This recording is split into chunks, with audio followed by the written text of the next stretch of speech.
Украина Авропа бірлігі мемлекетлеріне ихраджыны арттырды. Январь-февраль айларында ихраджы 16% артты. Ве аман-аман экиве 4 миллиард долларны тешкіл етті. Бельчикаға Украин мақсулатларының кетірілмесі 1,80% артты. Бұның еле Литвания, Австрия, Чехия ве Полонияға да бұны девлет есеят қызметі білдіре. Украина мақсулатының Индистанға сатылмасы да зиеде артқан. Қошма 133%.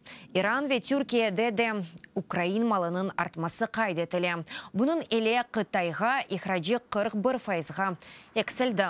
Русия ве Русияге ихраджы 2 қат артқан. Амма шу сырада Украина январь-февраль айлары СНГ ихраджында 6 миллиард долларны біле қазанмағандар.